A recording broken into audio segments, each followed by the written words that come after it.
Salut Rebelle Créative, salut Lily. Merci d'être là. Alors, aujourd'hui j'ai encore une question qui est vraiment cool et je vais te la lire et en fait je vais la mettre à l'écran et puis ensuite je vais te donner des trucs que j'ai fait pour être en mesure de régler la situation. Donc il s'agit d'une question qui m'avait été posée par une de mes clientes qui après avoir... Hey, salut Aurore. Hey, je suis contente de te voir, ça faisait longtemps. Et qui donc après avoir suivi un de mes cours avait donc lancé son webinaire, créé sa formation, lancé un webinaire pour ça et elle a fait des ventes. Et donc en fait la question concerne comment améliorer ses ventes. Donc on va regarder ça tout de suite. Je vais te faire un partage d'écran et tu devrais voir. Oups. 2 secondes, parce que je suis en train de te ramener à quelque chose qui a rien à voir. Alors, voyons voir si tu vois la question. Parfait. Donc, on va la lire. Donc, ça dit « Bonjour Henriette ». Donc, là, elle me répond. Je lui ai demandé comment ça s'est passé. Elle me dit « Bonjour Henriette, au final, j'ai eu plus de 630 inscrites. C'était incroyable. Le webinaire s'est très bien déroulé. En même temps, je n'ai fait que 5 ventes. Et je t'avoue que je suis un peu déçue car j'ai donné beaucoup de contenu et d'énergie.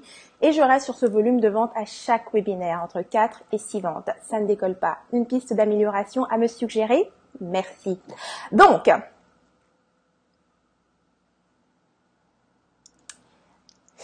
oui, j'ai plusieurs pistes à suggérer parce que je suis moi aussi passée par ces mêmes questions. D'abord, la première chose, c'est que lorsque tu fais un webinaire, c'est-à-dire que tu fais une offre, tu as pris le temps de structurer une offre, tu as créé ton offre, tu as créé ton produit et que ça se vend, c'est une énorme célébration. Okay, ça, disons que c'est la grosse énigme pour un entrepreneur, c'est d'avoir un produit qui se vend et d'avoir un marché qui réponde à ce produit. Donc, il faut déjà savoir qu'en termes de tests et de résultats, c'est ultra positif. Donc, si jamais tu es dans la même situation que cette cliente, que ma cliente, à ce moment-là, tu peux célébrer et savoir que tu es déjà sur le bon chemin. Maintenant, il y a plusieurs choses qu'elle dit là-dedans. Déjà, de 1, elle a eu 630 personnes qui étaient inscrites à son webinaire, ce qui est un énorme succès. Ça veut dire que son sujet est intéressant. En tout cas, il est suffisamment intéressant. Il a piqué la curiosité des gens et ils se sont inscrits. Donc ça, c'est un super résultat en termes d'inscription. Maintenant, avant de juger si oui ou non les résultats sont bons, c'est important de connaître un petit peu quelles sont en fait les normes en termes de résultats. Qu'est-ce qui est considéré comme un résultat, disons, normal dans notre secteur, dans l'industrie du marketing en ligne, en fait, de la vente par les webinaires, puisque là, c'est ce qu'elle a fait. Elle a fait une offre en utilisant un webinaire. Alors, de manière générale, tout secteur confondu, on va dire à peu près, c'est à peu près 25% des personnes qui se sont inscrites à un webinaire qui vont être présents lors du direct ou même regarder le live. Peut-être le live, ça peut rajouter un petit pourcentage supplémentaire, mais de manière générale, disons qu'au niveau des normes du secteur, c'est à peu près 25%. Donc, si on regarde, elle, 630 inscrits, 25%, ça nous donnerait quoi?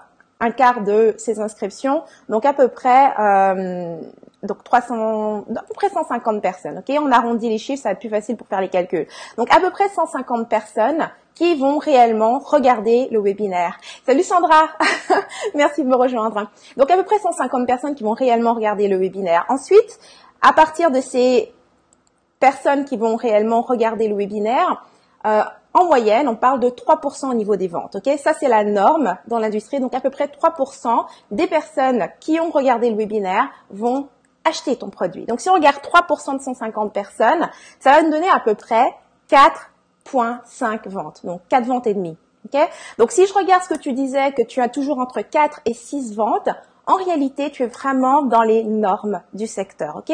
Donc, ça veut dire que ton produit est très bien. Ça veut dire que tout ce que tu fais est génial. Tu as trouvé le bon marché, tu es sur le bon chemin. Continue comme ça, tu déchires. Maintenant, ta question est tout à fait légitime. Comment améliorer ça? J'ai eu la même question à l'époque quand j'ai commencé les webinaires à utiliser cette stratégie. Déjà, de 1, j'étais tellement heureuse de voir quelque chose qui marchait comme ça à tous les coups. Et ça, c'est vraiment cool. Salut Sandra. Alors, voici ce que tu vas faire. Je vais te donner, en gros, 4 choses que tu vas pouvoir faire.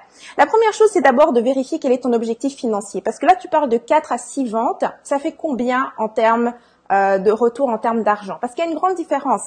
Si tu vends 4 à 6, tu fais 4 à 6 ventes à $100, ça te fait entre 400 et $600.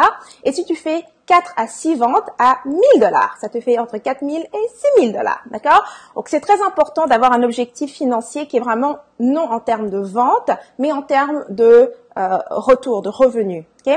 Une fois que tu as déterminé le revenu que tu veux, à présent, tu peux travailler à améliorer ta séquence. Parce que c'est vraiment ça, comme je l'ai dit, et que je le répète à chaque fois, par rapport à notre travail en tant qu'entrepreneur, c'est toujours partir de quelque chose qui marche et voir comment est-ce que tu peux l'améliorer. Donc là, tu as eu une première séquence, ton webinaire, ton produit, tout est parfait. Maintenant, comment tu peux améliorer, ok?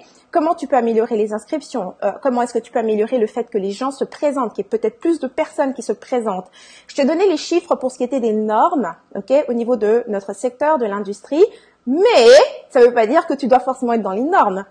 Moi, en termes de résultats, lorsque j'avais entre 600 et 700 personnes qui allaient s'inscrire, je pouvais, en général, j'allais faire entre 10 et 15 ventes. Ok? Donc, c'est 3 fois à peu près ce que les résultats qu'obtient en général dans le secteur par rapport au webinaire. Ok? Je ne suis pas une exception, mais j'ai travaillé pour être en mesure de doubler et même tripler mes résultats. Donc, comme je disais, objectif financier clair, faut le déterminer. Ensuite, faut tester tes prix, ok? Ça, c'est super important. Je m'étais rendu compte à une époque que, comment dire, c'est pas le nombre de ventes, comme je dis, hein, c'est vraiment de savoir quel est le montant que tu veux avoir en fin de compte. Parce que peut-être que 6 ventes, ça pourrait être assez pour atteindre le montant que tu veux, ok? Donc, je me souviens qu'à une époque, j'avais une de mes formations que je vendais à 699 $. J'avais moins de conversions, donc moins de personnes achetaient. Et je l'ai simplement mis à 499 $. Et là, boum, toutes mes ventes ont vraiment augmenté. C'est pas énorme la différence, mais voilà, tu vois, c'est quelque chose que tu dois tester. Autre chose que tu peux faire, des fois, c'est pas toujours d'augmenter le nombre de ventes que tu as, mais simplement d'augmenter ton revenu. Alors, une chose que tu peux faire, c'est offrir quelque chose. Ça, c'est un truc, je sais, quand on commence, on a très peur de harceler les gens, mais il faut se rappeler que si quelqu'un achète un produit, un service avec toi, c'est parce que il en a besoin, tu es en train de répondre à un besoin qu'il avait, et c'est vraiment une bénédiction pour lui que tu te sois présenté. Donc, quand une personne achète ton service, ton produit, le plus tôt possible, offre-lui quelque chose tout de suite. Moi, c'est quelque chose, encore une fois, qui a augmenté au moins de 30% mes ventes. C'est lorsque, juste après un achat, mes clients se faisaient offrir tout de suite le forfait supérieur. Donc, soit un travail directement en tête-à-tête avec moi, ou bien avoir un coaching de groupe, quelque chose qui allait directement avec le produit qu'elle venait d'acheter, mais qui me permettait donc de doubler, voire tripler le revenu que je faisais avec ce même client à cet instant même, ok? Donc, je te parle pas de quelque chose dans 2 ou 3 semaines. Je te parle vraiment de maximiser les revenus que tu peux avoir à cet instant même. Donc, tu fais un upsell, c'est ce qu'on appelle. Donc, tu fais une offre tout de suite après l'achat. Donc, une fois que la personne a confirmé son achat, elle est tout de suite dirigée vers une autre offre qui est en lien avec ce qu'elle vient d'acheter. C'est une stratégie qui est utilisée, par exemple, si tu vas sur Amazon, tu achètes un livre, tu vas voir le message, les personnes qui ont acheté ce livre ont aussi acheté tel livre, tu vois, ou tel produit. eBay, tous les sites, beaucoup de sites utilisent cette stratégie-là, et c'est pas sans raison. C'est parce que quand une personne vient de prendre la décision de faire un achat, c'est le meilleur moment de lui proposer un produit qui aiderait encore plus par rapport à ce qu'elle essaie d'atteindre. Et finalement, l'autre chose que j'ai fait et qui m'a aidé énormément, encore une fois, à augmenter au moins de 30% mes ventes. Comme tu vois, c'est 30% ici, 30% ici, 30% ici, et à la fin, tu te retrouves avec des ventes qui ont triplé. Donc, c'était de prolonger la séquence de suivi. De base, je pense que ma cliente qui m'a envoyé cette question avait suivi ma formation pour créer les webinaires. Donc là-dedans, parce que c'était des débutants, je te montrais vraiment la séquence la plus simple et qui fonctionnait à tous les coups, avec un suivi qui était sur 48 heures. Ce que tu peux faire et que je fais aujourd'hui, c'est que tu peux faire un suivi qui est plus long, ok? Plus longtemps tu répètes ton offre et plus tu vas faire de ventes. Donc, essaie de faire un suivi non sur 48 heures, mais sur 5 jours, ok? Donc, si tu fais ces différentes étapes, ça va te permettre de augmenter tes ventes ou en tout cas de augmenter tes revenus. Ça, c'est certain, ok? Donc, là maintenant que j'ai partagé tout ça, c'était pas mal d'informations. Tu peux revoir la vidéo, elle reste sur la page. Si t'es pas déjà inscrit à ma communauté, donc t'es pas sur ma newsletter, inscris-toi, va sur rebellecreative.com. Tu vas recevoir en plus de ça ma checklist gratuite pour créer sa formation en ligne. Et comme ça, lorsque je fais des lives, eh ben, tu recevras également, donc je les envoie par newsletter, je les envoie à ma communauté avec un mot supplémentaire. Donc, rejoins ma communauté si ce n'est pas déjà fait. Et là tout de suite, salut Karine. Et là tout de suite, dans les commentaires, dis-moi des étapes que je t'ai proposées pour améliorer tes ventes, donc pour les augmenter. Laquelle as-tu déjà essayé et qu'as-tu obtenu comme résultat dans ton cas? Si tu n'as encore essayé aucune de ces étapes-là, laquelle vas-tu essayer? Ok? Donc, laisse ça dans les commentaires. J'adorerais voir ça. Puis moi, je vais arrêter ici ce live. On se voit demain, ok? Où j'aurai un autre sujet à partager. Et puis, voilà. Encore merci d'avoir été présente, d'être là pour ces lives. Ça les rend vraiment très spécial pour moi de pouvoir partager ces connaissances comme ça en direct. Alors, on se voit demain. Plein de baisers. Salut!